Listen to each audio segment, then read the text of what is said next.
कहानी स्टार्ट होती है एक फ्यूनरल सीन से। युवा के पापा का फ्यूनरल चल रहा होता है। अब उसकी मॉम कहती है कि क्या मेरे दामाद जी नहीं आने वाले हैं, उसको तो यहाँ होना चाहिए ना। अब ये सुनकर युवा कुछ कहती उससे पहले शाओ आ जाता है। वो कहता है, सासू माँ आपने मुझे इतना मिस किया कि मैं आ ही चुका हूँ। वो यहाँ आकर सब कुछ तोड़ फोड़ करने लगा था, क्योंकि उसको पता चला था कि युवा के पापा जो कि एक बहुत बड़े जज थे, उसकी वजह से ही शाओ की फैमिली बैंकरप्ट हुई थी। क्योंकि जितने भी एलिगेंस लिखे थे उसका जजमेंट ईवा के पापा ही कर रहे थे।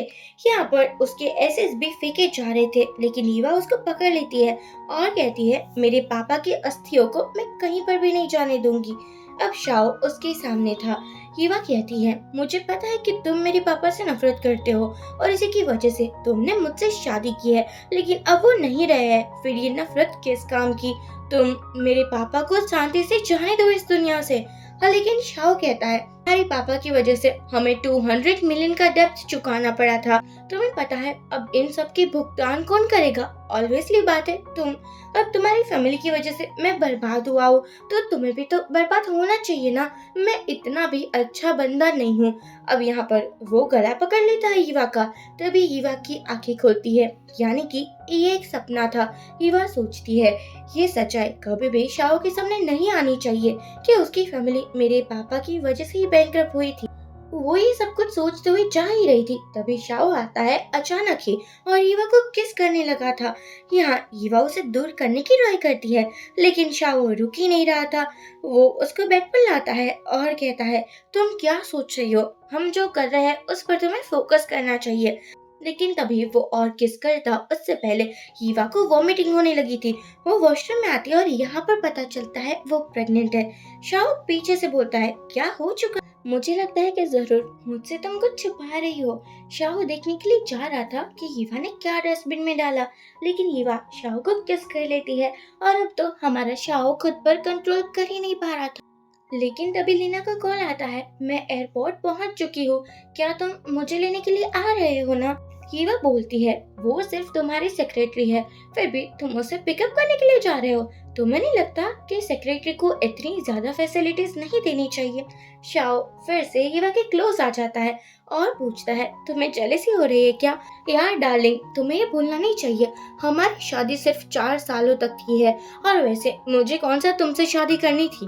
अब हीवा को सब कुछ याद आ रहा था। वो सोचती है कि कहीं वो ड्रीम सच ना हो जाए, और अगर बेबी के बारे में पता चल गया तो शाओ पता नहीं मेरी क्या ही हालत करेगा। मुझे सब कुछ ठीक करना होगा। अगले दिन ईवा पहुंच जाती है अपने ऑफिस में। आज तो हर कोई इसको देख रहा था और पता नहीं कौन सी बातें भी बना रहा था। ईवा अपनी एक फ्रेंड से पूछती है, क्या हो चुका है? फ्रेंड बोलती है, तुम्हारे पापा को पकड़ लिया गया है, कुछ प्रॉब्लम हो चुका है, तुम्हें घर जाना चाहिए। ईवा हैरान हो जाती है। उसके पापा तो एक बहुत बड़े गवर्नमेंट ऑफिसर थे और उसके ऊपर इल्जाम बहुत ज्यादा लगे हुए थे। अब वो स्मोक कर रही थी, लेकिन बाद में उसको याद आता है कि वो प्रेग्नेंट है, इसलिए स्मोक करना छोड़ देती है।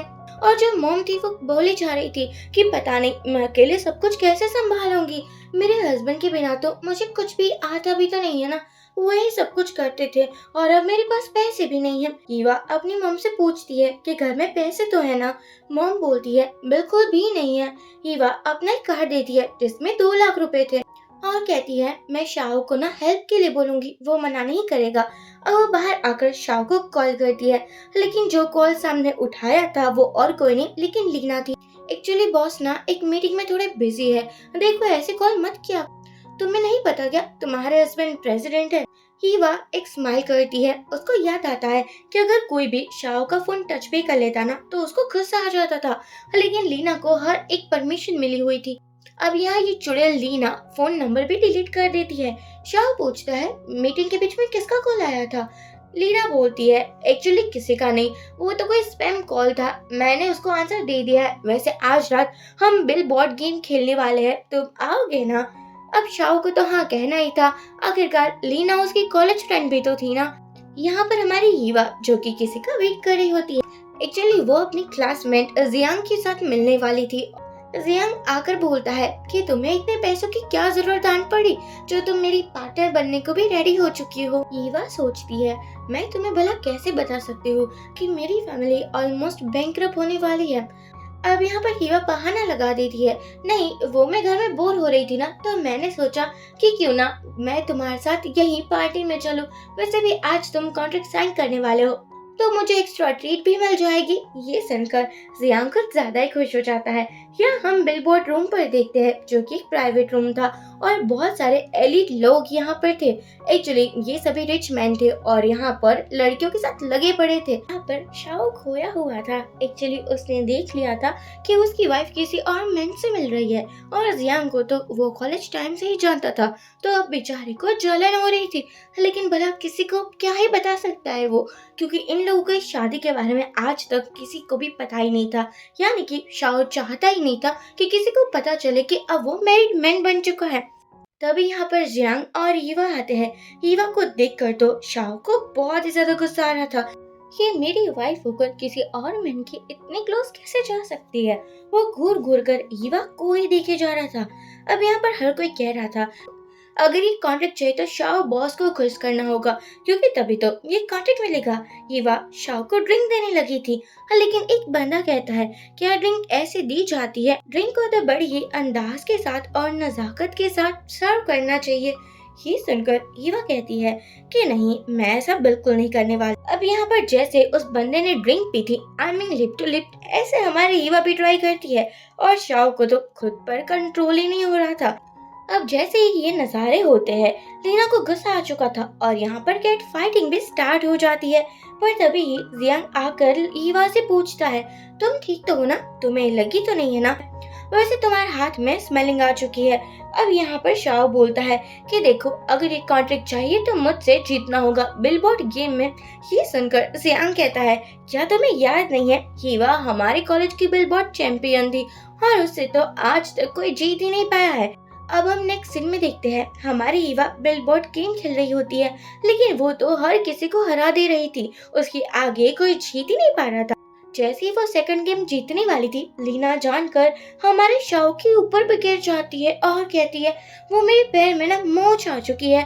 शाओ कहता है अगर मोच आई है तो तुम्हें हॉस्पिटल जाना चाहिए, ना कि तुम मेरे पास आ चुकी हो। यहाँ पर हीवा थोड़ी डिस्ट्रैक्ट हो चुकी थी। अब तुरंत ही लीना हीवा के पास जाती है और कहती है कि अब से मैं तुम्हारे साथ गेम खेलूंगी।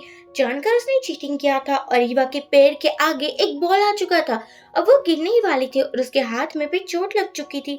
शाओ कहता है तुम्हारा ध्यान कहाँ है, तुम्हें ध्यान रखना चाहिए ना अपना, देखो मैं कितनी बार समझाऊं, तुम कुछ ज्यादा ही केयरलेस हो रही हो। अब ये सुनकर एक फ्रेंड बोलता है शाओ आज तक तो तुम किसी भी लड़की के लिए इतनी केयर नहीं दिखा रहे थे, पता नहीं आज क्या हो चुका है। ईवा को ये गेम जीतना था तो शाओ भी उसकी हेल्प करता है। इसी से ईवा को अपने कॉलेज का एक सीन याद आ चुका था। जब वो फर्स्ट सेमेस्टर में थी, नई नई आई थी, तो सीनियर ने भी उसको एक चैलेंज किया था कि तुम बिलबोर्ड में हमको हरा कर दिखाओ, और इसी तरह शाओ ने ईवा की हेल्प की थी। अब ईवा खुश हो जाती है। यहाँ पर ईवा ने फाइनली ये गेम जीत लिया था, वो तो हैप्पी हो चुकी थी। शाओ ये सबको देखकर चला गया था और सभी लोग कह रहे थे कि हमें ड्रिंक्स करनी चाहिए। जैसे ही शाओ जाता है, हमारी लीना का साजिशें स्टार्ट हो चुकी थी। वो ईवा को पकड़कर ड्रिंक पिलाने की ट्राई कर रही थी, जबकि ईवा ने तो कहा था मुझे ड्रिंक करनी ही नहीं है। लेकिन लीना का तो चुड़ैलों वाला रूप देखने को मिल रहा था। तभी शाओ ने भी ये सब को देख लिया था। लीना डर चुकी थी। यहाँ शाओ अपनी वाइफ को उठाता है और कहता है मैं तुम में से किसी को नहीं छोड़ने वाला। अब ईवा को हॉस्पिटल लाया जाता है।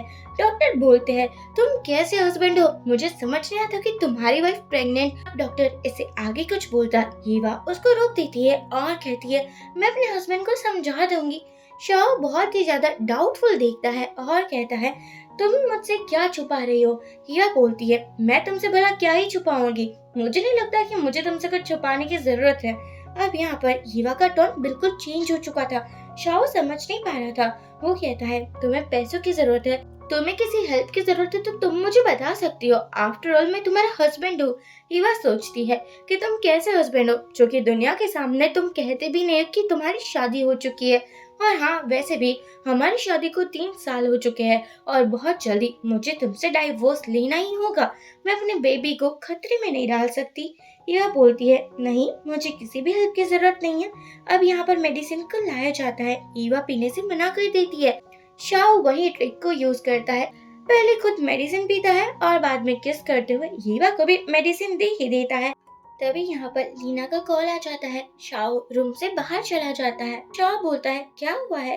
लीना माफी मांगने लगती है कि मुझे पता है इस बार मैं गलत हूँ, लेकिन हम दोनों की फ्रेंडशिप कितनी अच्छी है ना, क्या तुम इतनी छोटी सी गलती के लिए मुझे माफ नहीं कर सकते हो। शाओ कहता है हाँ कोई बात नहीं, लेकिन आगे से ऐसा कुछ मत करना। अगर तुम किसी को परेशान करोगी तो मेरे रेपुटेशन पर भी तो बात आएगी ना। लीना को तो पता ही था कि शाओ को मनाना कुछ ज्यादा ही इजी है। शाओ आता है और कहता है मुझे कंपनी में थोड़ा अर्जेंट काम है तो जाना पड़ेगा। ईवा सोचती है कि तुम लीना के पास जा रहे हो, ये बात मैं अच्छे से जानती हूँ। अब हम देखते हैं अगले दिन ईवा को डिस्चार्ज मिल चुका था। एक नर्स बोलती है क्या आपके हस्बैंड नहीं आए हैं? ऑलरेडी आप प्रेग्नेंट हो, आपके साथ कोई तो होना चाहिए ना। ईवा मना कर देती है कि नहीं मेरे साथ कोई भी नहीं है। वो देखती है एक कपल जो अपने न्यू बॉर्न बेबी के साथ था और कुछ ज्यादा ही खुश लग रहा था। ईवा भी तो ऐसे ही फैमिली चाहती थी ना, लेकिन शाओ के रहते हुए ये कभी नहीं हो पाएगा। अब वो जैसे ही बाहर आती है ईवा को लगा था कि शाओ उसको पिक करने के लिए आया है, लेकिन यहाँ तो उल्टा ही था क्योंकि यहाँ लीना आई हुई थी। और लीना का तो आपको पता ही है ना।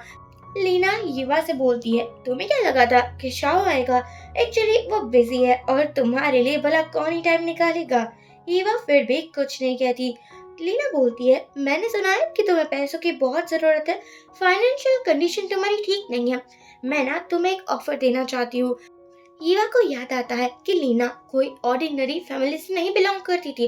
उसकी फैमिली भी अच्छी खासी रिच थी, लेकिन फिर भी वो एक सेक्रेटरी की जॉब कर रही है। लीना बोलती है कहाँ खो चुकी हो, अगर तुम शाओ को डाइवोर्स दे दोगी तो मैं तुम्हें 2 मिलियन दूंगी। तो तुम्हें ये डील कैसी लगी। ईवा मना कर देती है कि अगर मुझे डाइवोर्स लेना होगा ना तो मैं शाओ से खुद ही बात कर लूंगी, तुम्हें इतनी ज्यादा मेहरबानियां करने की कोई जरूरत नहीं है।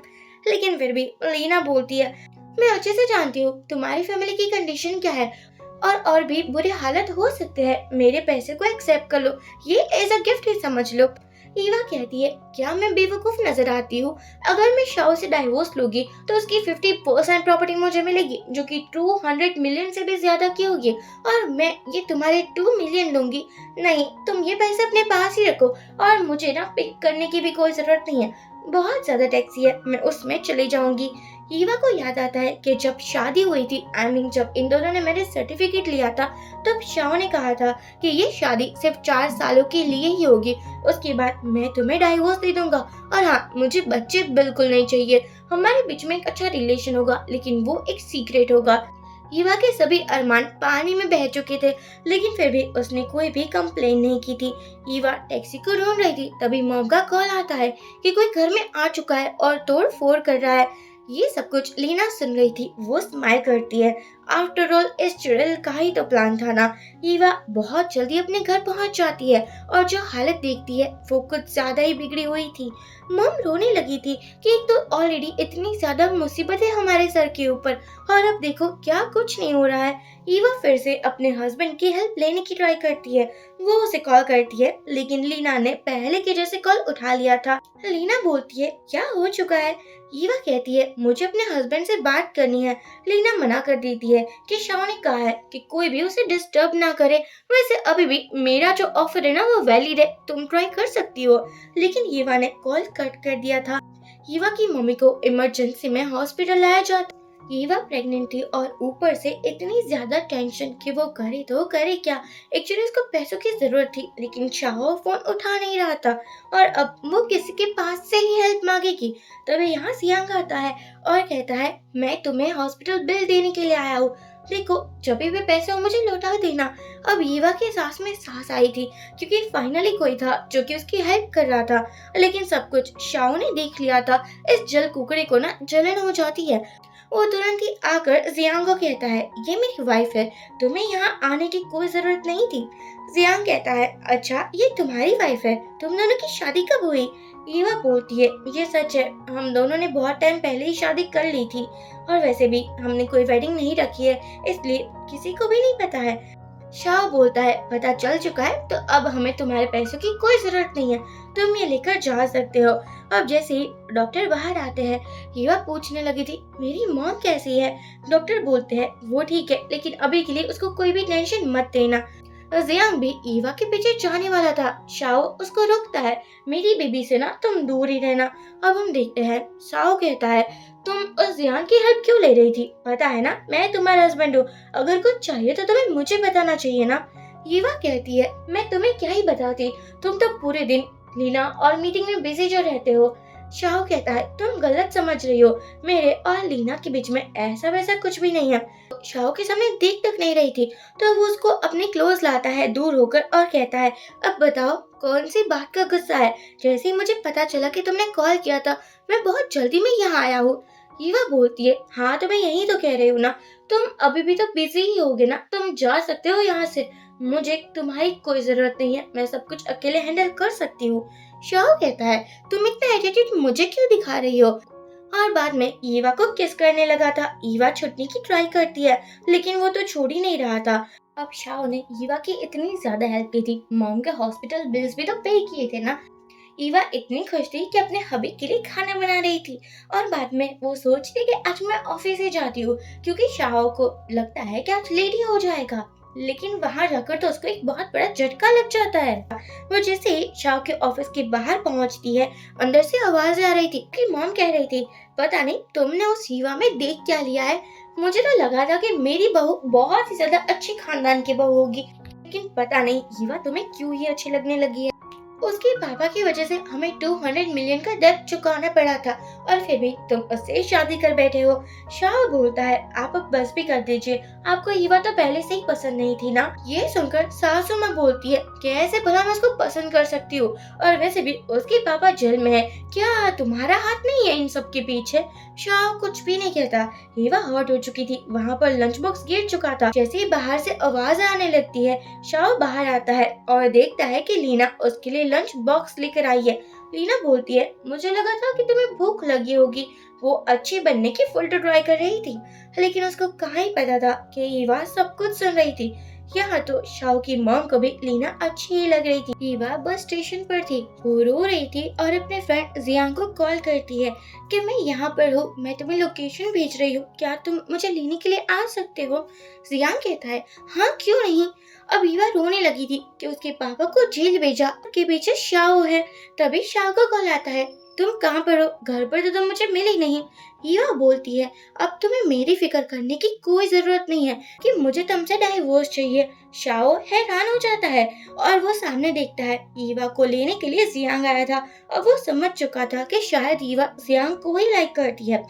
एक्चुअली जियांग का एक घर था जिसमें कोई भी नहीं रहता था, उसने जस्ट इन्वेस्टमेंट के लिए रखा हुआ था। वो ईवा को उसी घर में लेकर आता है और कहता है तुम यहाँ कंफर्टेबली रहो क्योंकि मैं यहाँ नहीं रहूंगा। ईवा कहती है थैंक यू सो मच, अगर तुम नहीं होते तो पता नहीं मैं क्या ही करती। शाओ उसको बाय कहकर चला जाता है। शाओ ने ये सब कुछ देख लिया था, वो ईवा के पास आता है और कहता है तुम्हें मुझे डाइवोर्स क्यों देना है, क्योंकि तुम जियांग को लाइक करती हो। ईवा बोलती है ऐसा कुछ भी नहीं है, हर कोई तुम्हारी तरह नहीं होता। शाओ बोलता है डाइवोर्स में तुम्हें नहीं देने वाला, हमारे 4 साल का कॉन्ट्रैक्ट था और वैसे भी अभी 1 साल तो बाकी है ना। ईवा सोचती है अच्छा तो ये इसलिए मुझे मना कर रहा है क्योंकि 1 साल अभी कंप्लीट नहीं हुआ है। बोलती है अब मैं तुमसे थक चुकी हूँ और तुम्हारे बहाने से भी मैं तुम्हारे साथ नहीं रहना चाहती, तुम्हें इस बारे में समझ नहीं आता क्या।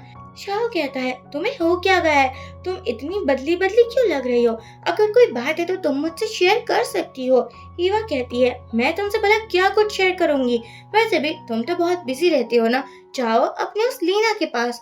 शाओ कहता है लीना जस्ट मेरी एक सेक्रेटरी है, उससे ज्यादा कुछ नहीं, ये सब कुछ उल्टा सीधा क्यों सोचती रहती हो। लेकिन ईवा मान ही नहीं रही थी। शाओ उसका मुंह बंद करवा देता है और कहता है डाइवोर्स में तुम्हें नहीं देने वाला, चाहे तुम कुछ भी कर लो। हीवा कहती है हाँ मैं भी देखती हूँ कि तुम मुझे मना कैसे करते हो। अब वो बेचारी अपसेट हो चुकी थी क्योंकि उसको पता था कि जस्ट कॉन्ट्रैक्ट की वजह से ही शाओ मना कर रहा है, और तभी उसका एक मैसेज आता है कि उसकी कंपनी में एक बहुत बड़ा प्रोजेक्ट होने वाला था और उसकी जो मैनेजर होती है वो ईवा को बना दिया गया था और ये प्रोजेक्ट ईवा को ही हैंडल करना था। अब इसका करियर तो सेट था, उसको पैसों की भी अभी जरूरत थी, अगले दिन ईवा एक फाइल देने के लिए कंपनी जा रही थी, लेकिन उसको ये नहीं पता था कि ये शाओ की कंपनी है। वो शाओ को यहाँ देख भी लेती है और सोचती है, यार इसकी इतनी बड़ी कंपनी है, मुझे पता नहीं था कि ये बहुत ही ज्यादा रिच है। सामने से लीना आ रही थी। वो कहती है, तुम्हें अपने हस्बैंड की प्रॉपर्टी के बारे में भी पता नहीं है। इसका मतलब ये है कि शाओ तुम पर बिल्कुल ट्रस्ट नहीं करता। हीवा को नजर आता है कि लीना ने एक वेडिंग रिंग पहनी होती है जो कि उसके जैसे सेम टू सेम थी। हीवा कहती है, ये कहाँ से आई? लीना बोलती है, अच्छी है ना, एक्चुअली मुझे शाओ ने दी है। पता है, ये रिंग मुझे बहुत ही अच्छी लग गई क्योंकि शाओ की चॉइस होती ही एक नंबर है। ये सुनकर तो हीवा को गुस्सा भी आ रहा था। उसको याद आता है कि जब उसकी शादी हुई थी तब वो एक कपल रिंग लेकर आई थी, लेकिन शाओ ने कहा था कि उसको रिंग्स पहनना अच्छा नहीं लगता, लेकिन हीवा ने तो खुद पहन ली थी और कहा था, तुम्हें जब मन करे तब तुम ये रिंग पहन लेना। ये सब कुछ याद कर कर हीवा को गुस्सा ही आ रहा था। मैंने जब बोला तब तुमने रिंग नहीं पहनी और अब देखो कैसे लीना को गिफ्ट कर रहे हो। वो फाइल भी ईवा इसी को दे देती है, इवन की रिंग भी देते हुए कहती है, ये तुम शाओ को दे देना। आफ्टर ऑल उसे पता होना चाहिए कि मैं उसको छोड़ रही हूँ, वो मुझे नहीं छोड़ रहा है। लीना खुश हो जाती है, आफ्टर ऑल मैं यही तो चाहती थी ना। बाद में हीवा थोड़ी दूर जाकर रोने लगी थी क्योंकि उसको बहुत रिग्रेट हो रहा था कि कैसा हस्बैंड उसने चूज किया है। वो कॉल करती है और शाओ को बताती है, मुझे तुमसे डाइवोर्स चाहिए। शाओ भी हैरान हो चुका था, ये तुम क्या बातें किए जा रही हो? हीवा कहती है, क्या तुम्हें सुनाई नहीं दे रहा? मुझे तुमसे डाइवोर्स चाहिए। मैं बहुत जल्दी पेपर्स लेकर तुम्हारे पास आ जाऊंगी। अब हम देखते हैं शाओ तुरंत ही हीवा के घर पर आता है और बोलता है, हीवा कहाँ पर है? हीवा की मॉम कहती है, उसके बारे में मैं कुछ नहीं बता सकती, तुम ये पेपर्स लो और साइन कर दो। शाओ कहता है, लेकिन अभी ऐसे कैसे डाइवोर्स हो सकता है? हीवा ने मुझे कुछ बताया भी नहीं, अचानक उसको डाइवोर्स चाहिए। मॉम बोलती है, तुम्हारी फैमिली में हीवा की कुछ ज्यादा इंसल्ट हो चुकी है। मैंने कभी नहीं सोचा था कि तुम लोग उसको ऐसे ट्रीट करोगे। शाओ बोलता है, मैं कुछ काम में बिजी रहता हूँ, वो मेरी वाइफ है। मॉम कहती है, अच्छा तो वो तुम्हारी वाइफ है, तुम मुझसे प्यार करते हो क्या? तुम्हें बेबी चाहिए क्या? तुम फैमिली डेवलप करना चाहते हो क्या? शाओ कुछ नहीं कह पाता क्योंकि ना ही वो युवा से प्यार करता था और ना ही उसको बच्चे चाहिए थे। मॉम कहती है, फिर इस शादी का कोई मतलब नहीं बनता। शादी प्यार के रिश्ते से शुरू होती है, लेकिन तुम तो प्यार करते ही नहीं हो। शाओ ईवा के रूम के बाहर आता है और कहता है कि तुम मुझे बता दो, डाइवोर्स लेना क्यों चाहती हो? यहाँ ईवा रूम के अंदर से सब कुछ सुन रही थी। वो कहती है, मुझे तुमसे कोई डिस्कशन नहीं करनी, बस मुझे तुमसे डाइवोर्स चाहिए। अब मैं और वेट नहीं कर सकती। 3 साल हमारी शादी को हो चुके हैं और 1 साल के बाद तो वैसे भी डाइवोर्स होने वाला है ना, तो क्या फर्क पड़ता है अगर अभी हमने डाइवोर्स ले लिया? शाओ अभी भी बोल रहा था कि मुझे तुमसे कोई डाइवोर्स नहीं लेना और विदाउट रीजन तो बिल्कुल भी नहीं। तभी यहाँ जियांग आता है जो कि सब कुछ काम कर रहा था। शाओ देख कर कहता है, अच्छा अब मैं समझ रहा हूँ, तुम जियांग की वजह से डाइवोर्स ले रही हो ना, वो तुम्हें पसंद आ चुका है। मैंने कभी नहीं सोचा था कि तुम ऐसे कुछ भी करोगी। युवा बोलती है, हाँ वो मुझे पसंद आ चुका है। वैसे तुम कौन सा दूध की धुले हो? तुम्हें भी तो अपनी सेक्रेटरी से कुछ ज्यादा ही लगाव है ना। मैंने कभी कुछ भी कहा क्या? शाओ मना करता है, ऐसी कोई बात नहीं है, तुम मुझे गलत समझ रही हो। हीवा बोलती है, मैं तुम्हें गलत समझ रही हूँ? अब जाकर तो मुझे समझ आ रहा है कि मैं क्या देख रही हूँ। और वैसे भी तुम अब मेरे लिए आउटसाइडर हो, तुम्हें मुझे एडवाइस देने की कोई जरूरत नहीं है। मैं तुम्हारी इतनी रिस्पेक्ट कर रही हूँ, उतना काफी है। शाओ गुस्से से डाइवोर्स पेपर पर साइन कर देता है। हीवा रो रही थी क्योंकि वो तो शाओ से प्यार करती थी ना। उसने जो उम्मीदें लगा कर रखी थी इस शादी से, वो कभी भी फुलफिल नहीं हुई थी। मॉम बोलती है, अब तुम्हारी दुख भरी जिंदगी का अंत हो रहा है, तुम्हें खुश रहना है। और एक बात मेरी याद रखना, ऐसे लड़कों के साथ कभी मत रहो जिसे तुम प्यार करती हो, ऐसे बंदे के साथ रहो जो तुम्हें प्यार करता है। यहाँ हम देखते हैं शाओ अपने घर के बाहर था, तभी उससे मिलने के लिए लीना आती है और कहती है, ये रिंग ना हीवा ने मुझे देने को बोला था, पता नहीं क्यों उसने अपनी वेडिंग रिंग निकाल दी। मुझे तो समझ नहीं आ रहा कि कैसा बिहेवियर है उसका। अब शाओ को और भी गुस्सा आ जाता है कि अगर इसको रिंग देनी थी तो मुझे देनी थी ना, किसी और को कैसे दे सकती है ये। अगले दिन हम देखते हैं हमारे हीवा बहुत मेहनत से काम कर रही होती है। आफ्टर ऑल पैसे से बढ़कर और कुछ भी इम्पोर्टेंट नहीं है। तभी उसका बॉस आता है और कहता है कि एक बहुत बड़ी कंपनी के साथ ना हमारी मीटिंग होने वाली है जिसको तुम ही हैंडल करोगी। यहाँ जैसे ही शाओ का नाम लिया जाता है, हीवा मना करने लगती है। नहीं नहीं, अभी तो मेरे पास बहुत प्रोजेक्ट है, मैं आपकी कोई हेल्प नहीं कर पाऊंगी, माफ कर देना मुझे। लेकिन बॉस तो सुन ही नहीं रहा था। उसको तो ऐसा लग रहा था कि हीवा के अलावा कोई और काम कर ही नहीं सकता। तभी यहाँ पर आ जाता है हमारा शाओ। वो तो जानकर यहाँ पर आया था, क्योंकि उसको पता जो था। अब यहाँ पर हीवा भी ऐसे ही बनती है जैसे वो शाओ को जानती ही नहीं है। वो कहती है, आप यहाँ आ चुके हो तो कोई बात नहीं, मैं आपको सब कुछ अच्छे से समझा दूंगी डिटेल्स में। अब क्या था, शाओ का मुंह तो बन चुका था। यहाँ रात में हर कोई ग्रुप डिनर कर रहा होता है। सभी को पता था कि हीवा कितनी सक्सेसफुल है और कितनी शांत नेचर की है और कितनी काम नेचर की है। एक कलीग यहाँ पर एक बंदी पूछती है, हीवा तुम्हारे हस्बैंड का क्या हुआ? तुमने रिंग क्यों नहीं पहनी है? कहीं ऐसा तो नहीं ना कि तुमने डाइवोर्स ले लिया हो? अब तो हर कोई कहने लगा था कि हीवा का जो एक्स हस्बैंड है ना, वो कुछ ज्यादा ही चालू टाइप का था। पता नहीं इतनी खूबसूरत बीवी मिली थी, लेकिन फिर भी अपनी सेक्रेटरी के साथ अफेयर चला रहा था। और इतना ही काफी नहीं था, वो हीवा को बिल्कुल इग्नोर करता था। ये सब कुछ सुनकर तो यहाँ हीवा के प्रति हर कोई प्यार से बातें करने लगा था और कहने लगा था कि आपको और खाना चाहिए, आपको और भी प्रोटीन लेना चाहिए। अब हमारे शाओ की तो लगी पड़ी थी, बेचारे को समझ नहीं आ रहा था कि कैसे ही ये सब कुछ हो रहा है। तभी हीवा को शाओ की लगी पड़ी थी, क्योंकि उसके मुंह के सामने इतनी बुराई जो हो रही थी। हीवा को वॉमिटिंग होने लगती है। वो वॉशरूम में आती है, तभी पीछे से शाओ आकर कहता है, क्या तुम प्रेग्नेंट हो? हीवा बोलती है, तुम्हें इससे क्या लेना देना है? देखो, अगर मैं प्रेग्नेंट भी हो जाती हूँ, लेकिन ये बेबी सिर्फ मेरा है, तुम्हारा नहीं। शाओ कहता है, ऐसा कैसे मेरा बेबी नहीं है? तुम मुझे बता दो कि डाइवोर्स का रीजन क्या था? तुम मुझे छोड़कर कैसे जा सकती हो, जबकि तुम तो मुझसे बहुत प्यार करती थी ना? हीवा कहती है, हाँ मैं तुमसे बहुत प्यार करती थी, लेकिन वो प्यार दिन ब दिन कम होता चला गया और तुम्हारी वजह से ही ये सब कुछ हुआ है। शाओ बाहर आता है और ड्रिंक के ऊपर ड्रिंक पीने लगा था। एक्चुअली हीवा अगले दिन हॉस्पिटल में जाती है। उसको पता चलता है कि वो प्रेग्नेंट है और बच्चे भी कुछ ज्यादा ही सेफ है। हीवा खुश हो जाती है, क्योंकि उसको तो बेबी चाहिए थे, लेकिन वो ये बात शाओ को नहीं बताना चाहती थी। लेकिन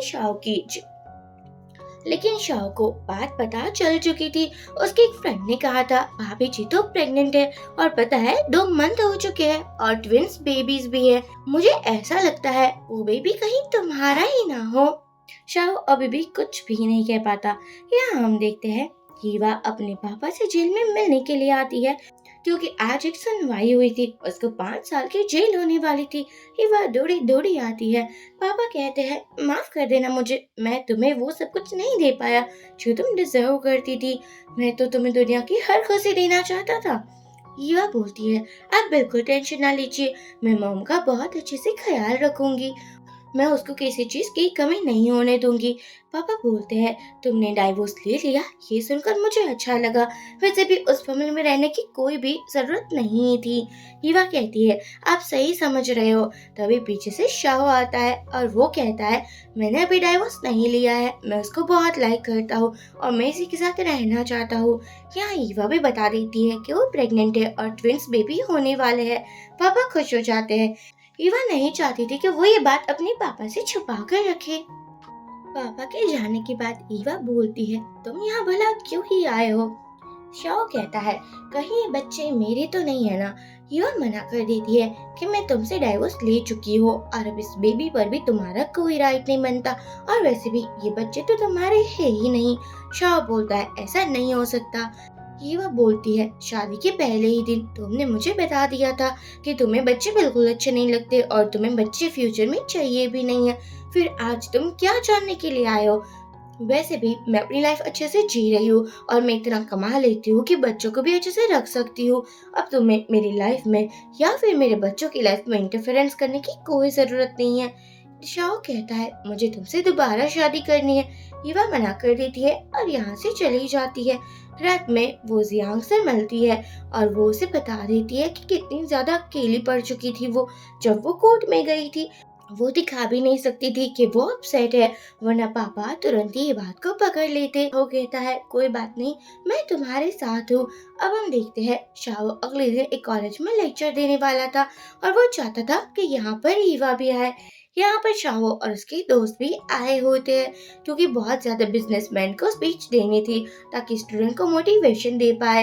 लेकिन हर कोई यहाँ बातें करने लगा था। ईवा भी आई हुई है, कहीं वो शाहो की, कहीं वो जियांग की गर्लफ्रेंड तो नहीं है ना।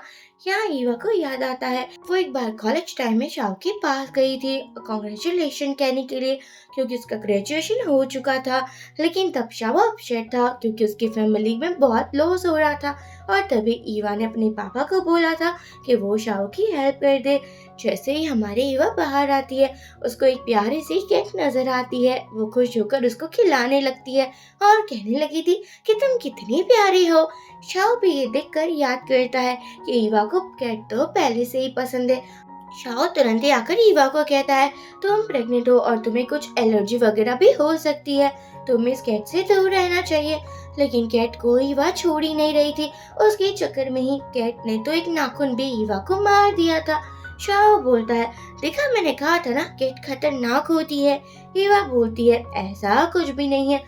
अब डॉक्टर भी शाह को डांटने लगी थी, तुम कैसे हस्बैंड हो, तुम्हारी वाइफ प्रेग्नेंट है, उसकी ख्याल रखने के बदले तुम तो उसको डांटे ही जा रहे हो। यहाँ ईवा मना कर देती है कि ये तो मेरे हस्बैंड नहीं है, मैं तो इसको जानती भी नहीं हूँ। शाह फिर से हैरान हो चुका था कि ये क्या ही बकवास की जा रही है, लेकिन फिर भी वो क्या ही कह सकता था। यहाँ तभी एक फ्रेंड आ जाता है। ईवा फिर से कैट को ले जाना चाहती थी लेकिन शाह मना कर देता है। वो अपने फ्रेंड से बोलता है कि आज से ये कैट तुम्हारे साथ रहेगी। फ्रेंड मना करता है कि तुम भी तो रख सकते हो ना। ओ मैं तो भूल ही चुका था, तुम्हें तो एलर्जी है कैट से। शाह कहता है मैं तुम्हें एक्स्ट्रा पैसे दूंगा अगर तुमने इस कैट का अच्छे से ख्याल रखा। और वो उसको लेकर जाता है एक लंच पर। लेकिन यहाँ पर एक कॉमन डाइनिंग हॉल था। इसी रेस्टोरेंट में ईवा और उसके फ्रेंड्स भी लंच पर आए होते हैं। जैसे ही शाओ के फ्रेंड्स देखते हैं ईवा भी यहाँ है, वो तो बातें करने लगे थे कि शाओ कितना अच्छा बंदा है, अपनी बेबी का कुछ अच्छे से ख्याल रखता है। ईवा के फ्रेंड्स ने भी ये सब कुछ सुन लिया था। वो भी ताने देने शुरू हो जाते हैं और ऐसे ही तानों का सिलसिला शुरू होता है। एक के ऊपर एक टोंट मारे जा रहे थे। लेकिन ईवा इन सबसे कुछ ज्यादा ही बोर हो चुकी थी। वो मना करती है कि ऐसा कुछ मत करो। शाह को याद आता है कि एक बार जब ईवा को प्रपोज किया था एक बंदे ने कॉलेज टाइम में, तब उसने कहा था कि मेरा तो ऑलरेडी बॉयफ्रेंड है। वो बंदा बोलता है भला तुम्हारा बॉयफ्रेंड कहाँ से हो सकता है, बताओ कौन है। तभी जियांग ने कह दिया था हाँ हाँ मैं ही हूँ ईवा का बॉयफ्रेंड।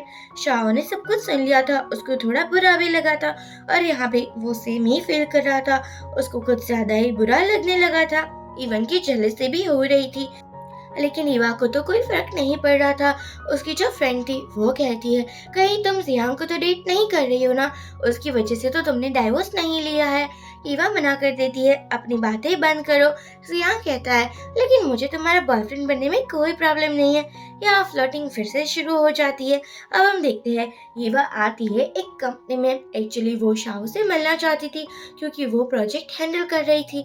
शाह को तो क्या था, वो ईवा के क्लोज आ जाता है और कहता है क्या सच में तुम अब मुझसे प्यार नहीं करती हो, वैसे इतने सालों तक तुमने मेरा ख्याल रखा है। रिवॉर्ड तो बनता है। वो ईवा को किस कर देता है। कुछ टाइम के बाद ईवा भी खुद पर कंट्रोल नहीं कर पाती है। ये दोनों रुक जाते हैं। तभी तुरंत ही हमारी लीना आ जाती है और कहती है मैंने आप लोगों को डिस्टर्ब कर दिया लेकिन मैं तो कॉफी लेकर आई थी। शाह कहता है अब तुम यहाँ से जा सकती हो। लीना का मुंह बन चुका था। ईवा भी यहाँ से चली जाती है क्योंकि उसको प्रिंटर यूज करना था। शाह सोचता है ईवा जैसी लड़की उसको दोबारा नहीं मिलेगी। उसका फ्रेंड भी कह रहा था जो मिल रहा है ना उसकी कदर करना सीखो, वरना ऐसा ना हो कि तुम्हारे हाथ में बाद में कुछ भी ना बचे। शाह अब ये बात को भी अच्छे से समझ चुका था। ईवा के पास लीना आती है और वो उसे कहती है कि तुम्हारा क्या चक्कर चल रहा है मेरे शाह के साथ। ईवा कहती है जो भी पूछना है वो तुम शाह से जाकर क्यों नहीं पूछ लेती। लीना बोलती है पता है ना मैं शाह से शादी करने वाली हूँ, वो सिर्फ मेरा ही है।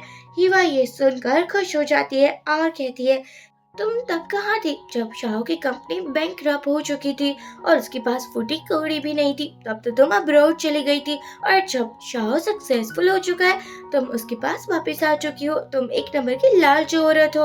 लीना कहती है वो तो मेरे पेरेंट्स ने कहा था मुझे जाने के लिए, वरना मैं शाह को छोड़कर कभी ना जाती। ईवा बोलती है, अब अपनी ना ये चालाक बातें अपने पास ही रखो, और यहाँ से चली जाती है। शाओ आकर पूछता है, मेरी ईवा कहाँ पर है? लीना बोलती है, वो तो मुझ पर गुस्सा करके चली गई है। शाओ फिर से लीना को इग्नोर कर देता है। अब हम देखते हैं शाओ ईवा को ढूंढते हुए बाहर आता है, लेकिन यहाँ शियांग ईवा के साथ था, इवन कि उसने हाथ भी पकड़ा हुआ था। शाओ फिर से जल कुकड़ा बन जाता है, उसको कुछ ज्यादा ही जलन होने लगी थी। वो कहता है, ये सब कुछ क्या हो रहा है? तुम मेरी बेबी हो। ईवा बोलती है, मैं तुम्हारी बेबी कहाँ से बन गई? हम दोनों का तो डाइवोर्स हो चुका है। लेकिन ये बात शाओ मानने को रेडी ही नहीं था। वो तो कहता है, मैं तुमसे दोबारा शादी करना चाहता हूँ, और मुझे पता है कि ये बच्चा मेरा ही है। तुम मुझसे बहुत टाइम तक दूर नहीं जा पाओगी, तुम्हें आना मेरे पास ही है। हीवा बोलती है, क्या हो चुका है तुम्हें? तुम कुछ ज्यादा ही नहीं कह रहे हो? वैसे भी ये बच्चा मेरा ही है, तुम्हारा नहीं। मैं इसको अपना सरनेम दूंगी और मैं बच्चे को बहुत खुश रखूंगी। यहाँ हम देखते हैं रात में आने के बाद हीवा अपनी बेबी के साथ बात ही कर रही होती है कि मैं तुम्हें डैड से दूर रखना चाहती हूँ, क्योंकि डैड तुम्हारे कभी थे ही नहीं। हम शाओ को देखते हैं, जिसने कुछ ज्यादा ही ड्रिंक कर ली थी। आज वो देवदास बन चुका था। फ्रेंड समझा रहा था कि ये सब कुछ कर कर कुछ नहीं होगा। तभी यहाँ पर लीना आ जाती है और वो शाओ को संभालते हुए उसके घर लेकर आती है, और बाद में उसको चिपकने लगी थी। सोचती है कि नशे में वो शाओ का फायदा उठा लेगी। यहाँ शाओ कहता है, क्या तुम हीवा हो? लीना झूठ बोल देती है कि हाँ हाँ, मैं तुम्हारी वाइफ ही हूँ। फिर शाओ भी खुद पर कंट्रोल नहीं कर पाता, लेकिन तभी बिल्ली ने लाइट ऑन कर दी थी। शाओ को समझ आ चुका था कि ये तो उसकी सेक्रेटरी लीना है। लीना शाओ को हक कर लेती है कि मैं तुमसे बहुत प्यार करती हूँ, मैं तुम्हें छोड़ना नहीं चाहती हूँ, प्लीज मुझे दूर मत हो। शाओ कहता है, लेकिन मैं तुमसे कोई प्यार नहीं करता हूँ, तुम्हें समझ जाना चाहिए, मैं किसी और का हस्बैंड हूँ, फिर भी तुम मुझ पर डोरे डाल रही हो। क्या तुम्हारी अक्ल घास चढ़ने गई है? लीना मना करती है कि I love you, I really love you, वैसे भी तुम्हारा डाइवोर्स हो चुका है। शाओ तो इस लड़की को घर से बाहर ही निकाल देता है। बाद में वो अपने फ्रेंड को कॉल करता है कि तुम मेरे साथ क्या करना चाहते थे, कहीं आज मेरा फायदा ना उठा लिया जाता। फ्रेंड कहता है, मैं तुम्हें रियलिटी चेक देना चाहता था, तुम लीना के साथ थे, क्या तुमने उसके साथ सब कुछ कर लिया, अपनी लिमिट क्रॉस की? तुम्हें क्या लगता है तुम उसके साथ रोमांस कर रहे थे तो तुम्हें क्या याद आया? शाह को याद आता है कि वो तो सिर्फ ईवा को ही याद किए जा रहा था। फ्रेंड कहता है, अब तुमने जिसको याद किया उसको तुम सच में ही प्यार करते हो, तुम अपने आप को कब तक झूठा साबित करते रहोगे? तुम जिससे प्यार करते हो उसी के साथ लाइफ स्पेंड करनी चाहिए। आई नो तुमने बहुत गलतियां की है, लेकिन वो तुम बदल भी सकते हो। शाह को भी रियलाइज हो चुका था कि वो सच में हीवा से बहुत प्यार करता है और वो उसके साथ दोबारा शादी करना चाहता है। रात में वो कॉल भी करता है, लेकिन हीवा जानकर कॉल नहीं उठा रही थी। उसको ऐसा लग रहा था कि वो शाह को जितना इग्नोर करेगी उतना ही अच्छा होगा। यहाँ हम देखते हैं मॉर्निंग में ईवा देखती है उसकी बिल्ली वापस आ चुकी है। यहाँ बिल्ली को देखकर ईवा खुश हो जाती है और अपनी मॉम से पूछती है, इसको यहाँ कौन छोड़कर गया है? मॉम कहती है, एक्चुअली वो शाओ आया था और वो तो बिल्ली के लिए बहुत गिफ्ट्स भी लाया हुआ है। अब फिर से ईवा शाओ को कॉल करती है और कहती है, शाओ कहाँ पर है?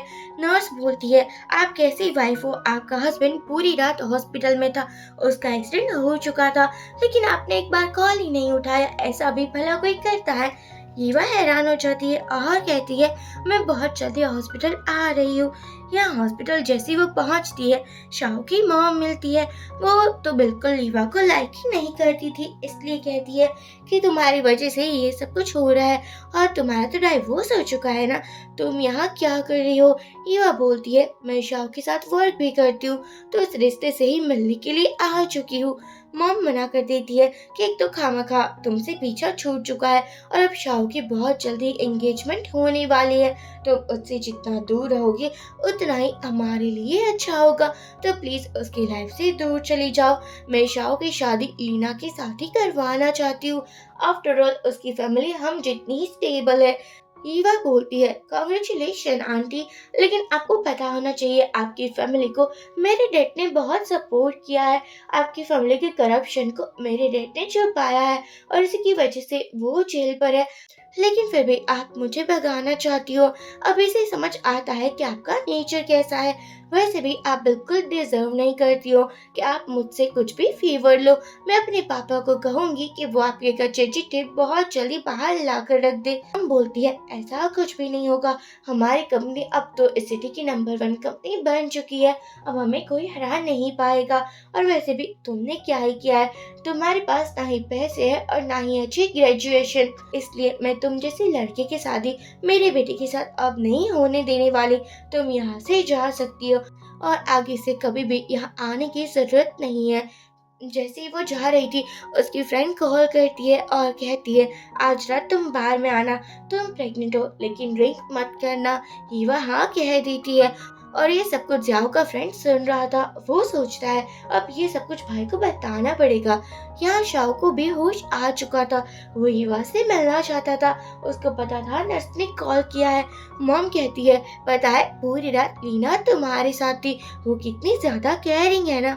शाओ कहता है मेरी वाइफ कहाँ पर है हीवा। मॉम मना कर देती है कि अब तुम उसको भूल जाओ। उसको याद रखने की कोई जरूरत नहीं है। उससे मैं तुम्हारी शादी नहीं होने दे सकती। तुम्हारी एंगेजमेंट लीना के साथ मैंने फिक्स कर दी है। उसकी फैमिली भी मान चुकी है। और वैसे भी तुम लोगों का डाइवोर्स हो चुका है तो इतनी भी केयर दिखाने की कोई जरूरत नहीं है। ये सुनकर शाओ समझ जाता है कि हो सकता है कि यहाँ पर हीवा आई होगी। लेकिन मॉम मना कर देती है कि नहीं वो तो यहाँ बिल्कुल नहीं आई है। तभी फ्रेंड आकर बोलता है कि मैंने देखा ईवा यहाँ से जा रही थी। अब यहाँ पर मॉम बोलती है कि बहुत हो चुका तुम्हारी जिद। मैंने मान तो लिया था ना कि तुम उसके साथ शादी कर सकते हो। लेकिन अब तुम्हें शादी नहीं करनी है। तुम लीना के साथ एंगेजमेंट करने वाले हो। यही मेरा फाइनल डिसीजन है। शाओ मना कर देता है कि आपके इशारों पर अब मैं और नहीं चलने वाला। आप जैसा कहती हो वैसा मैं भला क्यों ही करूँगा। मेरी भी खुद की कोई लाइफ है। आप कभी भी मुझे समझ नहीं सकती हो। मॉम कहती है भूलो मत मैं शाओ फैमिली की हेड हूँ। शाओ बोलता है लेकिन अब तो मैं आपकी कंपनी का चेयरपर्सन बन चुका हूँ। और वैसे भी आप मुझे हटा नहीं सकती हो। मैं इकलौता आपका बेटा हूँ और मैं शादी ईवा से ही करूँगा। वो यह अपनी मॉम को इग्नोर कर चला जाता है। और दूसरी तरफ हम देखते हैं हमारी ईवा बहुत ही ज्यादा डांस वगैरह कर रही होती है। उसको तो जेलेसी भी हो रही थी क्योंकि हमारे शाओ की एंगेजमेंट जो होने वाली थी यहाँ ईवा गिरने वाली थी। तभी एक बंदा उसको पकड़ लेता है और कहता है तुम ठीक तो हो ना। इसको देखकर ईवा समझती है ये तो कॉल बॉय है। इसलिए उसको पैसे देकर बोलती है तुम हैंडसम हो लेकिन मैं तुम्हारे साथ अभी कुछ नहीं करना चाहती हूँ। लेकिन वो बंदा कहता है क्या तुम्हें पता नहीं है, तुम्हें याद नहीं है मैं आखिरकार हूँ कौन। लेकिन ईवा पहचान नहीं पाती। तभी यहाँ शाओ और उसका दोस्त आ चुका था। शाओ कहता है कि वो देखो मेरी वाइफ भला क्या कर रही है। वो ईवा के पास आता है और कहता है मुझे तुमसे बात करनी है। और फ्रेंड ने संभाल लिया था उस कॉल बॉय को। वो कहता है कि तुम मेरी भाभी से दूर रहो। शाओ ईवा को अकेले में लाकर बोलता है कि तुम यहाँ क्या कर रही हो। तुम्हारी मुझसे शादी होने वाली है। मैं तुम्हारे अलावा किसी और के साथ लाइफ स्पेंड नहीं कर सकता। ईवा बोलती है तुम्हारी एंगेजमेंट लीना के साथ होने वाली है। अब तुम्हें उसके साथ रहना चाहिए। यहाँ तुम क्या कर रहे हो। ये सुनकर शाओ कहता है तुम्हारे अलावा मेरे दिल में और कोई नहीं है और मैं किसी के साथ कोई शादी नहीं करने वाला। ये बात तुम अच्छे से समझ जाओ। तुम्हें सिर्फ मेरा ही होना पड़ेगा। ईवा बोलती है तुम्हारा पागलपन शुरू हो चुका है। यहाँ शाओ ने ईवा को पकड़ लिया था और वो एक किसी भी दे देता है। ईवा मना कर देती है कि ऐसा सब कुछ मत करना। मुझे तुमसे कोई लेना देना नहीं है। शाओ कहता है ऐसे ही कैसे नहीं है। तुम मेरे बच्चे की माँ बनने वाली हो। मैं तुम्हारी रिस्पॉन्सिबिलिटी उठाने को रेडी हूँ। लेकिन ईवा उसको लात मारकर जा चुकी थी। यहाँ जैसे ही वो घर आती है वो फिर से वो बार वाले लड़के को देखती है। मॉम कहती है इसने मेरी हेल्प की थी। वो किटी ना बाहर चली गई थी तो मैं उसको ढूंढ रही थी। लेकिन ये बहुत ही ज्यादा भला लड़का है। ईवा सोचती है कहीं बार वाली बात मॉम को पता ना चल जाए। अगर ऐसा हुआ तो वो मुझे छोड़ेगी नहीं। इसलिए कहती है मॉम चलो अब किसी को थैंक्स कहने की जरूरत नहीं है। यहाँ ये बंदा जिसका नाम जैक था, उसके पास हीवा की फोटो थी और वो एक मिस्टीरियस स्माइल करता है। दूसरी तरफ हमारा शाओ फिर से ड्रिंक कर रहा था, फ्लर्टिंग करने के टिप्स दे रहा था और उसके भी टिप्स दे रहा था कि कैसे लड़कियों को पटाया जा सकता है। रात में हीवा सोने ही वाली थी, तभी उसको कंपनी की ओर से एक मैसेज आता है जिस पर लिखा गया था कि एक न्यू एम्प्लॉय आने वाला है और उसको किसी भी हालत में हीवा की कंपनी के साथ ही कॉन्ट्रैक्ट साइन करना होगा। ये देखकर हमारे हीवा कंफ्यूज हो जाती है, क्योंकि जो रिज्यूम मिला था उसमें उस बंदे का फोटो कवर किया गया था और वो भी मास्क से। हीवा सोचती है मुझे बेबीज के लिए किसी भी हालत में पैसे ही कमाने ही होंगे, मनी इम्पोर्टेंट है।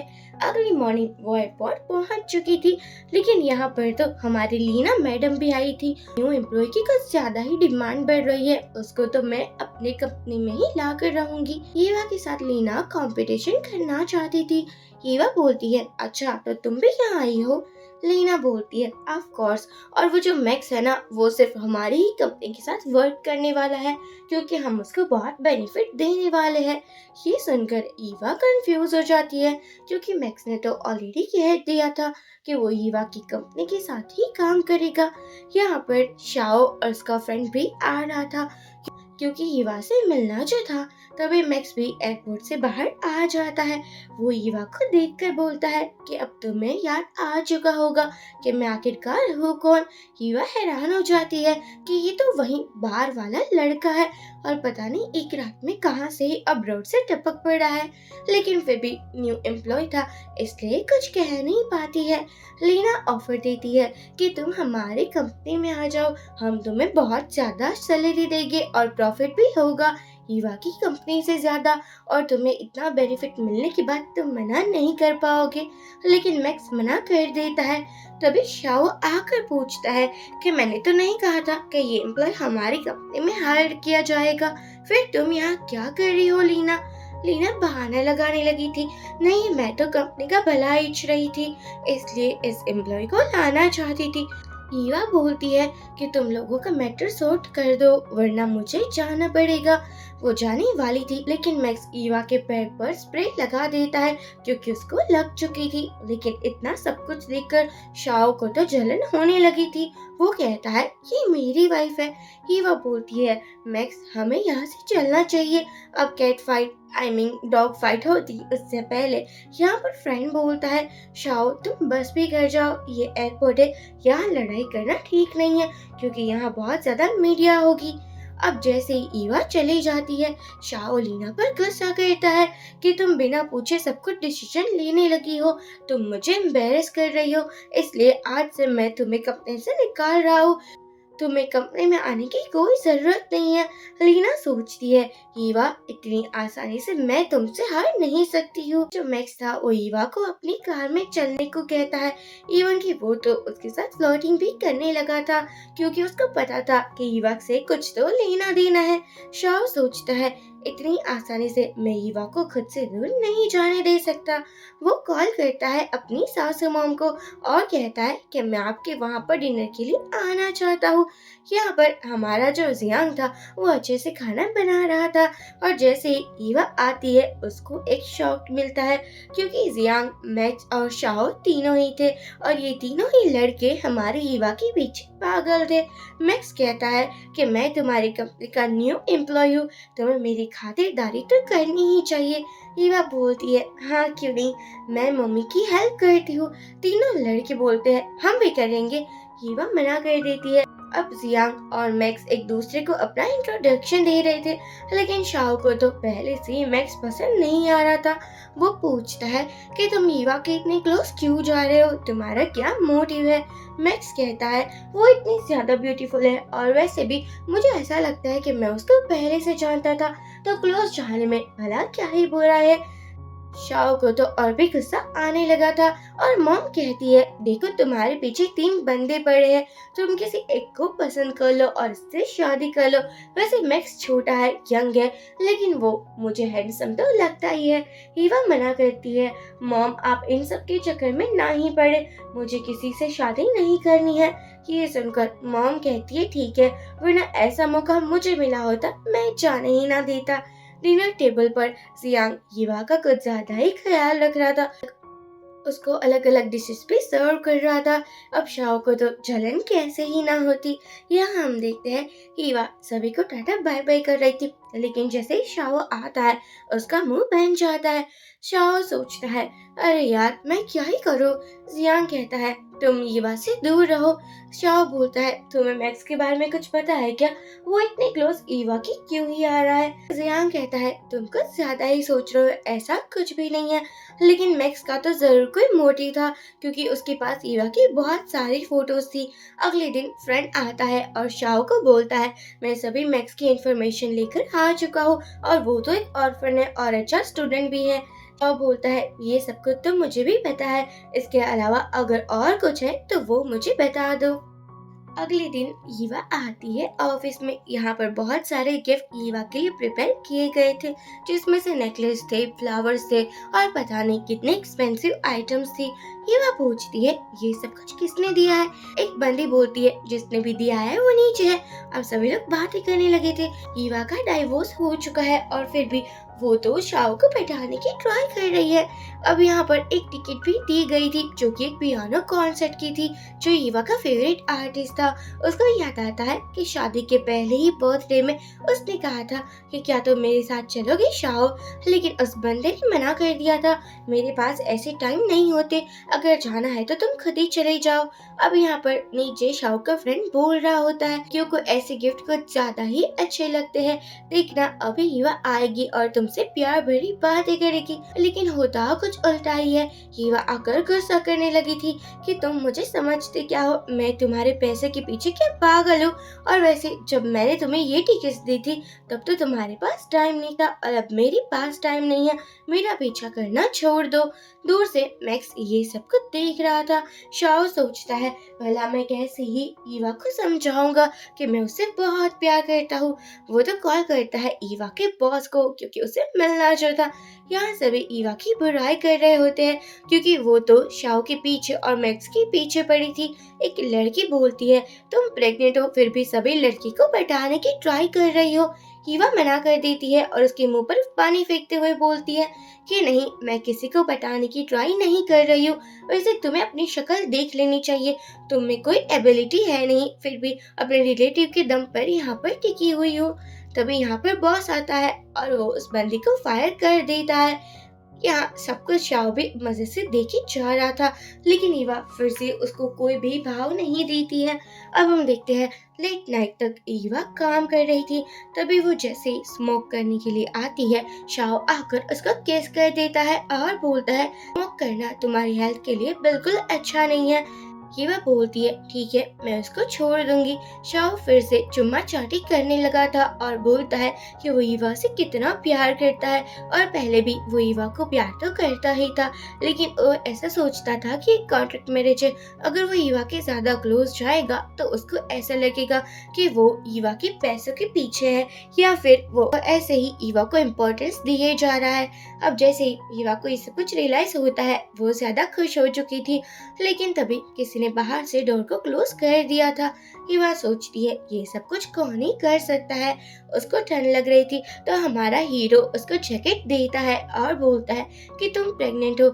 यहाँ रात में ये दोनों सोने का डिसाइड करते हैं, लेकिन मॉर्निंग में शाओ को बुखार आ चुका था। ईवा और शाओ का फ्रेंड उसको घर पर लेकर आते हैं। जैसे ही शाओ को होश आता है, उसके पास मेडिसिन और पोरेज दोनों ही था। वो तो खुश हो जाता है कि ईवा उसके लिए इतना ज्यादा स्पेशल ट्रीटमेंट कर रही है। अब जैसे डोर खोलता है, हमारे शाहू भाई साहब को लगा था कि ये उसकी मैडम होगी, लेकिन ये तो फ्रेंड था। फ्रेंड कहता है, तू क्या किसी और को देखना चाहता था? शाह बोलता है कि मेरी वाइफ ही कहाँ पर है। फ्रेंड कहता है, अगर तुम्हें पोरेज नहीं पीना तो मैं ही पी लेता हूँ, बड़ा टेम्पटिंग लग रहा है। शाह मना कर देता है, ये मेरी वाइफ ने बनाया है, मेरे अलावा इसको कोई नहीं पिएगा। फ्रेंड कहता है कि अगर तुम ऐसे एक्टिंग करोगे कि तुम्हें बुखार है तो भाभी जी यहीं पर रहेगी। ये सुनकर शाओ तुरंत ही सो जाता है। ईवा आकर बोलती है कि क्या शाओ को अभी भी होश नहीं आया है। वो फ्रेंड मना कर देता है। ईवा पूछती है, फिर ये पॉरेज किसने खाया? फ्रेंड बोलता है वो मुझे भूख लगी थी तो मैंने खा लिया, तुम ज्यादा माइंड मत करना। ईवा बोलती है अगर और चाहिए तो नीचे और भी है, लेकिन फ्रेंड कहता है नहीं नहीं, इतने से ही मेरा पेट भर चुका है। अब ईवा शाओ का हाथ पकड़ लेती है और उसको बोलती है मैं इसका टेम्परेचर चेक करती हूँ, जो कि 42 डिग्री आया था। ईवा परेशान हो जाती है कि इसको तो हॉस्पिटल लेकर जाना चाहिए। फ्रेंड कहता है भाभी जी आप अगर इसकी केयर करोगे तभी ये ठीक हो जाएगा, वहाँ पर लेके जाने की कोई जरूरत नहीं है। अब ईवा को समझ में आ चुका था ये शाओ और उसके फ्रेंड की चाल है। वो कहती है मैं चलती हूँ, अगर तुम शाओ के अच्छे फ्रेंड हो तो तुम ही उसकी केयर करो। लेकिन फ्रेंड मना कर देता है कि नहीं नहीं, मुझे तो कोई इम्पोर्टेंट काम है, मुझे वहाँ जाना पड़ेगा, आप ही मेरे भाई का ख्याल रखें। और वो तो भाग भी जाता है। हीरा बोलती है अच्छा अच्छा, शाओ को इतना बुखार है तो उसको 10 मेडिसिन तो लेनी ही चाहिए। वो सभी मेडिसिन शाओ के मुंह पर डालने ही वाली थी। तभी शाओ ईवा का हाथ पकड़ लेता है, क्या तुम अपने हस्बैंड का काम तमाम करना चाहती हो? ईवा मना कर देती है कि ऐसी एक्टिंग तुम क्यों ही कर रहे थे, अगर ठीक हो चुके हो तो जरा अच्छे से बिहेव करो ना।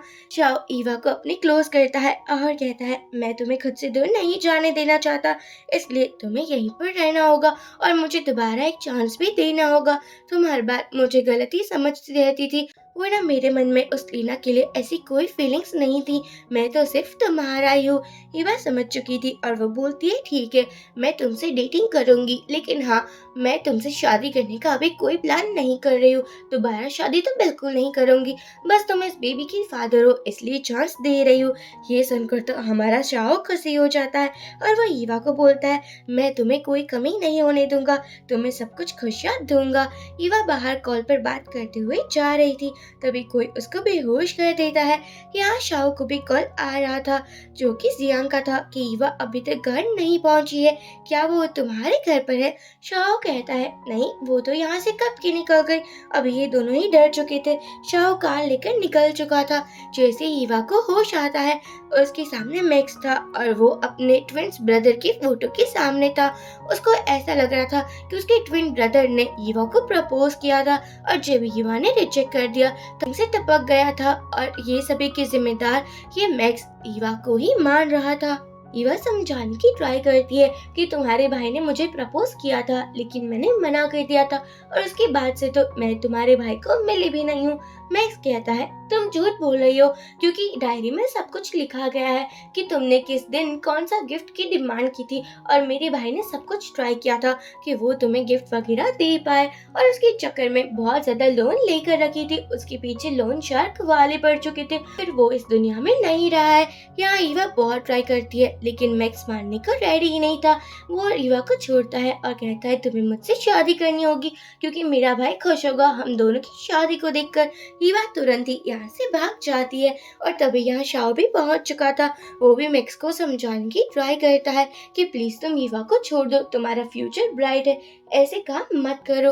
लेकिन जियान आकर सब कुछ क्लैरिफाई करता है कि ईवा की कोई गलती नहीं थी, तुम्हारे भाई ने ईवा को प्रपोज किया था लेकिन उसने मना कर दिया था। उस दिन वो बाहर गया था और ईवा जैसी लड़की जो दिख रही थी उससे डेटिंग वगैरह करने लगा था और वो लड़की बहुत लालची थी, एक साथ 5-6 लड़कों को डेट कर रही थी और उसने यही सभी डिमांड्स की थी गिफ्ट की, जबकि ईवा तो एक भी बार तुम्हारे भाई को मिली तक नहीं थी। अब मैक्स को रियलाइज हो चुका था कि वो कितना गलत रास्ते में जा रहा था।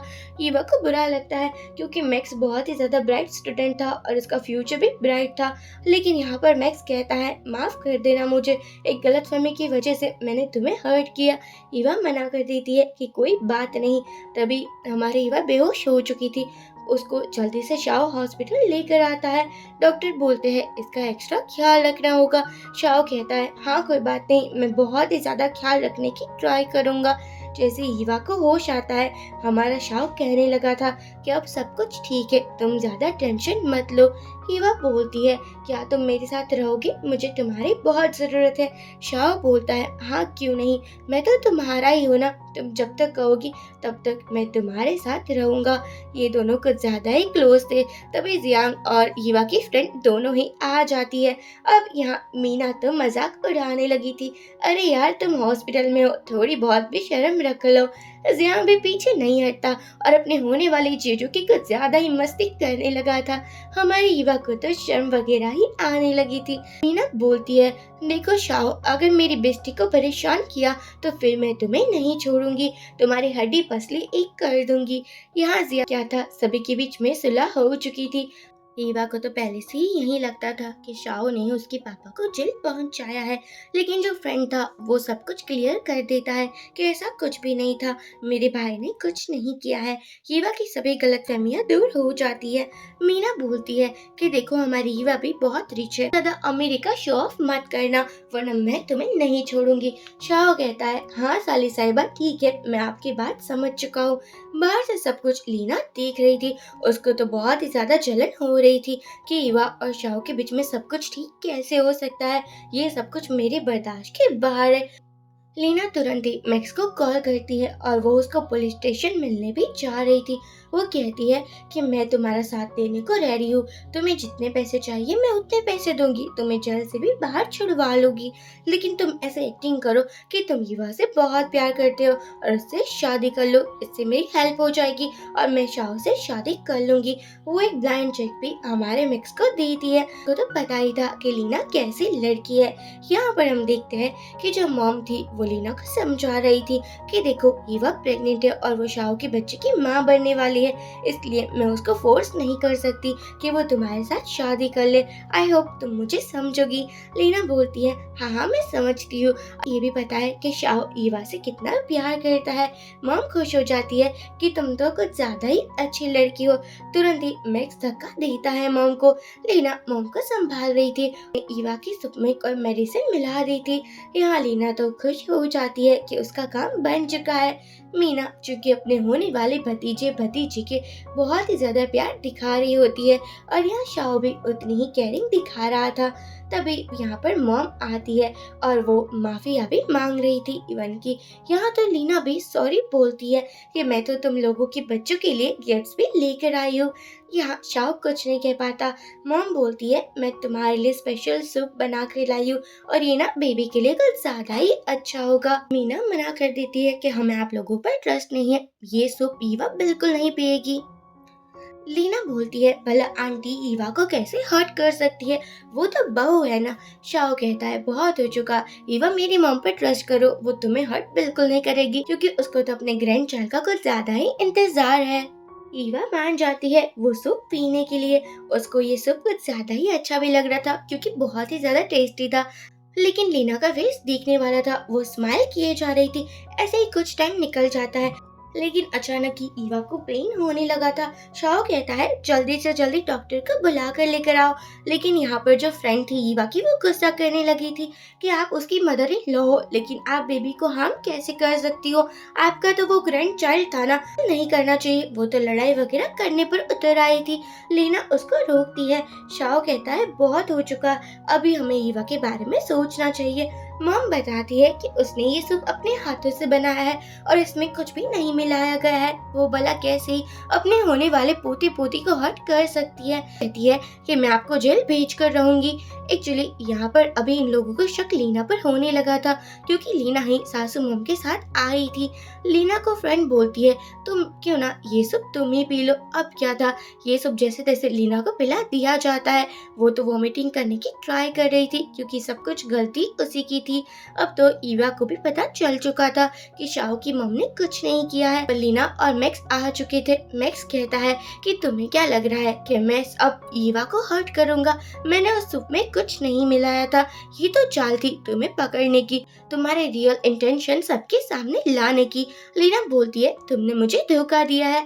मैक्स कहता है, एक बार मैं ईवा को हर्ट करने की ट्राई कर चुका हूँ, लेकिन दोबारा मैं सब कुछ नहीं करना चाहता। एक्चुअली पहले ही मैक्स आ चुका था और उसने ईवा को सब कुछ बता दिया था और इन लोगों ने प्लान किया था कि वो लीना को कैसे रंगे हाथों पकड़ सकते हैं। यहाँ सासू मम को भी लीना का असली फेस समझ में आ चुका था। वो बोलती है, मैं तुम्हें अपनी बहू बनाना चाहती थी, मैं कितनी ज्यादा पागल थी ना, क्योंकि तुम मेरी बहू बनने के लायक नहीं हो, तानों के भीतर छुपी हुई चुड़ैल हो। लीना तो बोलती है, आपने कभी भी ट्राई नहीं किया कि मैं शाओ से शादी कर पाऊँ, मैं शाओ को कितना लाइक करती थी, लेकिन फिर भी वो मेरा नहीं हो पाया। यहाँ शाओ कहता है, मैं तुमसे कभी यहाँ पुलिस आकर लीना को लेकर चली जाती है और ईवा भी मैक्स को थैंक्स कहती है क्योंकि उसकी वजह से आज वो बच चुकी थी। मैक्स बोलता है मैं तुम्हारे बच्चों के लिए कुछ ज्यादा इंटरेस्टिंग गिफ्ट लाऊंगा। वो तो ईवा के क्लोज आ रहा था और शाओ को जलन वगैरह होने लगी थी। ऐसे ही मंथ गुजरने लगे थे। ईवा और शाओ ने दोबारा शादी कर ली थी और यहाँ पर जो ईवा की फ्रेंड थी वो तो फुलटू शाओ को धमका ही देती है कि मेरी बेस्टी को परेशान करने का नतीजा अच्छा नहीं होगा। और ईवा भी बोलती है हाँ तुम्हें मेरी सभी कंडीशन माननी होगी। फिर क्या था, ये लोग अपनी कॉलेज के बारे में याद करते हैं कि कैसे हर बार शाओ ईवा की हेल्प करता था और ये दोनों बहुत प्यार से एक दूसरे को देख रहे थे। इसी के साथ ये ड्रामा एंड हो जाता है। फ्रेंड्स, आप मुझे जरूर बताइए कि आपको ये ड्रामा कैसा लगा। वीडियो को लाइक और प्लीज चैनल को सब्सक्राइब कर दीजिए। Bye bye.